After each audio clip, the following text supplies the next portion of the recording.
जय जगन्नाथ।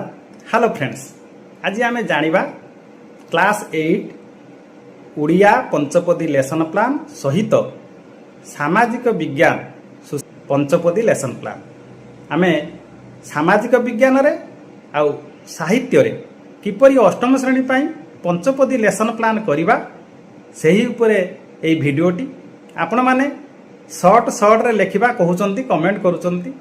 आमे देखु गार गुड़ाक टे पड़ी छुटिया छुटिया से बेसी लेखा भाया देखा आम निहाती अधीति बोधरे अभ्यास प्रयोग प्रसार रे गोटे धाड़ी दुई धाड़ी तो लिखा तेणु से अनुसार आप देखु जदि आपन को बड़ लगुच बेसी लगुच तेणु आपड़ कमे पारे किसी असुविधा ना आपड़ बुझे डायरेक्ट कॉपी करेंगे ना बुझिकी आपड़ जहाँ बुझिले ताकू आप लिखे सर्ट करके लिखिपारे एटार असुविधा ना तेणु आसतु देखा सामाजिक विज्ञान अष्टम श्रेणी आउ भाषा अष्टम श्रेणी पंचपदी लेसन प्लान ताकू आपण बुझंतु एवं ताहाटार मु जो लिखिची याठार आपण मध्य आहुरी बेटर लिखिपारे असुविधा किसी ना तेणु आपण मानकु बहुत बहुत धन्यवाद। आपण माने कमेंट करूचंती जहाँ वीडियो को देखुंत लाइक करुँच से अनुसार आप लाइक करूँ सब्सक्राइब जो मैंने सब्सक्राइब करना सब्सक्राइब करूँ एवं समस्त को जानापी जेहेतु एटा नुआ मेथड होउची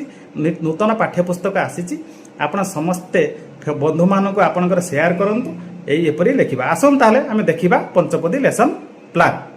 आज आम जाना उड़िया पंचपदी पाठ योजना अष्टम श्रेणी पाई आम जो क्लास 8 अच्छी क्लास 8 पाई आम उड़िया रे किपरि पंचपदी लेसन प्लान लिखा तेणु ये आपण माने जो कमेंट करथिले तेणु मु क्लास 8 मैथ साइंस इंग्लिश मध्य अपलोड अच्छी 7 मध्य आउ 6 रे 5 रे उड़िया मध्य अपलोड अच्छी क्लास 8 रे पंचपदी पाठ योजना देखंतु उड़िया जो भाषार आम किपरि पंचपदी पाठ योजना लिखा तेणु देख ये जो भाषा आपण मुझे कहीदेवा चाहे ये जो भाषा उपर आम पंचपदी लेसन प्लान लिखुंट तेणु आम क्लास 7 जो लिखाही क्लास 8 रे से हम क्लास 6 रे से हम आम खाली कौन करवा ये सब्जेक्ट तो रहा ठीक आम खाली टॉपिक टी चेंज करवा तापर आम करिकुलम गोल आउ कॉम्पिटेंस को चेंज करवा ता सहित आम कौन करवा जो विषय तो आउ ये चेंज होला परे धारा प्राय सेम रहिबो प्रोज पाई टिके अलगा हो पारे पोएट्री रो जहाँ सबू पोएट्री सामान रहिबो सबू प्रोज सामान रहिबो एकांकिका मध्य सामान रहिबो एटा आपण बुझिबा दरकार जे आपण कहिबे हमर प्रति टॉपिक रे लेसन प्लान करंतु ठीक अछि करिवे आपण माने सोशल मीडिया रो जानिबे बा जेमिति जानिबे आपनकर बही ऑनलाइन ले मध्य बिक्री हेलाने आपण पाई परिबे किंतु आपण एटा मन रखिए मु जदि उड़िया पंचपदी पाठ योजना अष्टम श्रेणी जानीगली ताने मु 7 लेवल से टाइप रो लिखि पारिबी 8 रे भी से टाइप रो लिखि पारिबी 6 रे भी से टाइप रो लिखि पारिबी एवं से भली आपण जदि माने 1 रु 5 पर्यंत जानीगले ताको मध्य से भली लिखि पारिबे।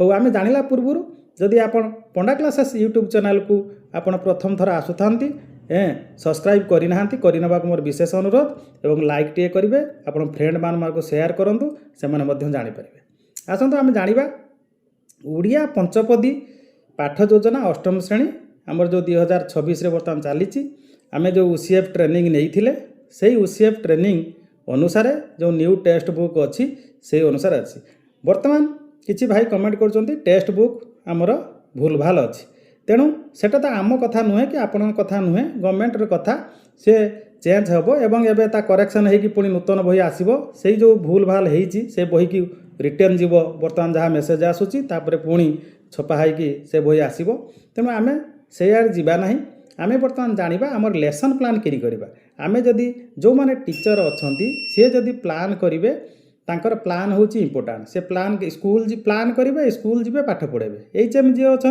सी किसी समय क्लास कले तांकर ऑफिस वर्क करेंगे तांकर सेटा इंपोर्टेंट तेणु आम जदि प्लान करुवा आम चाकरी आमर सुरक्षित रहा आम देखा उड़िया पंचपदी पाठ योजना अष्टम श्रेणी आम यहाँ देखु टे मुझे नुआ उपाय लिखी आम जो एठी आम लिखुले पीरियड क्लास विषय प्रसंग सब लिखुले सीजी मु बर्तमान ताकू सहज हाँपी आपको ऊपर लिखिदेली କ'ଣ ପିରିୟଡ଼ ଦେଇଦେଲି, ଆପଣ ପିରିୟଡ଼ ଦେଇଦେବେ 1 2 3 ଆପଣ ପିରିୟଡ଼ ଦେଇଦେଲେ। ଶ୍ରେଣୀ ଅଷ୍ଟମ, ବିଷୟ ଭାଷା, ପ୍ରସଙ୍ଗ ଆସ ଉତ୍କଳୀୟ, କବିତାଟି ବା ପଦ୍ୟଟି।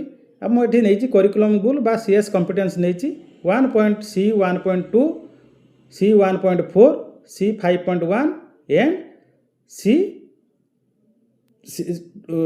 5.2 and C 3.1 ମୁଁ ଏତିକି ନେଇଛି। ଏଗୁଡ଼ାକ ସବୁ ତା ଭିତରେ ଯାଉଛି। ଆମେ ଯେତିକି ନେଇଛନ୍ତି ଆପଣ ଗୋଟିଏ ବି ନେଇପାରିବେ, 2ଟା ନେଇପାରିବେ, 5ଟା ନେଇପାରିବେ, ଅସୁବିଧା କିଛି ନାହିଁ। ଏଠି ଲେଖିଦେଲି। ଲେଖିଦେଲା ପରେ ମୁଁ ତାରିଖ ଏଠି ଦେଇଦେଲି। ଏଠି ତାରିଖଟିଏ ଦେଇଦେଲି। ତାରିଖ ଦେଇଦେଲା ପରେ ମୁଁ ଯେଉଁ ତାରିଖ ଦେଲି ଏଠି ଆପଣ ଦେଖନ୍ତୁ, ତାରିଖ ଦେଇଦେଲା ପରେ ତାପରେ ମୁଁ ଆସିଗଲି ଷ୍ଟେପ୍କୁ। ଆପଣ ବିଶେଷ ଲଙ୍ଗ୍ ହେଉଥିଲା ବୋଲି କହୁଥିଲେ, ତେଣୁ ଏତିକି ସର୍ବନିମ୍ନ ଆମକୁ ତ 2 ଧାଡ଼ି, ଏଇଟା ଯେଉଁ ଛୋଟ ଘର ଅଛି ବୋଲି, ଏଇ ଘର ଗୁଡ଼ାକ ଆପଣ ଦେଖନ୍ତୁ ଛୋଟିଆ ଅଛି ବୋଲି ଏଇଟା ବେଶୀ ଦେଖାହେଉଛି ଲେଖିବାଟା। ତେଣୁ ସେଇ ଅନୁସାରେ ଇଏ ଗୋଟେ ବାକ୍ୟ, ଇଏ ଗୋଟେ ବାକ୍ୟ, ଆମେ 2ଟି 3ଟି ବାକ୍ୟ ତ ଲେଖିବା ନିହାତି ନା। ତେଣୁ ସେଇ ଅନୁସାରେ ଦେଖନ୍ତୁ ଏଇଟା ଲେଖା ହେଇଛି। ତାପରେ ଆମେ ଏଠି ମୁଁ ଟିକେ ଜୁମ୍ କରିଦେଉଛି, ଅତିଥି ବୋଧ ଅଭ୍ୟାସ ପ୍ରୟୋଗ ପ୍ରସାର। ତେଣୁ ଆମେ ସକ୍ରିୟାତ୍ମକ କାର୍ଯ୍ୟ ପରେ କବିତା ସମ୍ବନ୍ଧୀୟ ଆଲୋଚନାରେ ପିଲାମାନଙ୍କର ବା ନିଜର ପୂର୍ବ ଜ୍ଞାନ ଆଧାରରେ ପ୍ରଶ୍ନ ଉତ୍ତର ଦେବେ। କିଏ ଦେବେ? ପିଲାମାନେ ଦେବେ। ଓଡ଼ିଶାର ଅନ୍ୟ ନାମ କ'ଣ? ଓଡ଼ିଶାର ବୀରମାନଙ୍କର ନାମ କୁହ। ଏଇଭଳି ଆପଣ ସେଇ କବିତା ସମ୍ବନ୍ଧୀୟ ପ୍ରଶ୍ନ ସକ୍ରିୟାତ୍ମକ କାର୍ଯ୍ୟ ପରେ ପରେ ପଚାରିବେ। ତାହେଲେ ଏଇଟା ତାଙ୍କର ପୂର୍ବ ଜ୍ଞାନର ଧାରଣା, ସେ ଅନୁଭୂତି ଆଧାରରେ କହିବେ। ତେଣୁ ଅତିଥି ପୂଜା ସରିଗଲା। ଆପଣ ତାକୁ ଆହୁରି ସର୍ଟ କରିକି ସର୍ଟରେ କେମିତି ଲେଖା ହେବ ଲେଖିପାରିବ, ଅସୁବିଧା କିଛି ନାହିଁ। ତାପରେ ଆମେ ଆସିଲେ ବୋଧ। ବୋଧର ଉପଯୁକ୍ତ ଭାବଭଙ୍ଗୀ ସହ କବିତା ଆବୃତ୍ତି କରିବେ। କିଏ? ଶିକ୍ଷକ କବିତା ଆବୃତ୍ତି କରିବେ ଭାବଭଙ୍ଗୀ ସହ ସ୍ୱସ୍ୱରରେ। ପିଲାମାନେ ଅନୁସରଣ କରି ତାକୁ ପଢ଼ିବେ। ତାପରେ ପ୍ରଶ୍ନ ଆଧାରର କବିତାର କବି କିଏ, ବୀର ଗୀତିକା କିଏ ଲେଖିଥିଲେ, ସ୍ୱାଧୀନତା ସଂଗ୍ରାମୀମାନଙ୍କର ନାମ ଜାଣିଛ କି କୁହ। এইভাবে আপনার যেতে প্রশ্ন নেইপারে কবিতা হিসাবে সে চালিব। চালা পরে আপনার বোধটি সরিযোগ, অতিথি বোধ সরিগলা। তারপরে আসলা অভ্যাস কার্য। অভ্যাস কার্যের আপনার কোণ করবে না কবিতা সম্বন্ধীয় আলোচনা ও প্রশ্নর উত্তর দেবে। পিলামানে পদ পূরণ করবে। যে কবিতার যে পদ আছে গোটে পদ লেখিদেলে আর গোটে পদ ছাড়িদেবে। এ দল কহিলা গোটে পদ তাকে সি পূরণ করবে অন্য দল, এইভাবে চালিব। তারপরে সমর্থবোধক শব্দ সেমানে জানিবে। তুমি জানিথিবা পূর্ব কথা কুহ। পূর্ব মানে সে বুঝিবে, পূর্ব কথা অতীত কথা কোণ সে সব বুঝিবে, পূর্বରୁ কোণ তাঙ্কর ঘরে জানিছন্তি, তাঙ্কর গাঁরে জানিছন্তি, সেই সব বিষয়ে সে কইবে। কবিতা আবৃত্তি ও অভ্যাস কার্য সেমানে করিবে শিক্ষকଙ୍କ সহায়তারে। সরিগলা। তারপরে আসলা প্রয়োগ। দলরে বা ব্যক্তিগত রূপে পদ্য রূপক গদ্য রূপ করিবে। প্রতিশব্দ জানিবে, পাঠরে দিয়া যাইতিবা নূয়া শব্দর অর্থ জানিবে ও কহিবে ও লেখিবে। তেণু এ কার্য সরিগলা। সরিগলা পরে আসলা প্রসার। প্রসারে আপন আস উৎকলীয় ভଳି কবিতা খুঁজি পড়িবে, অন্যকে শুଣାইবে। শিক্ষকଙ୍କ প্রশাসନରେ ইয়ে হব।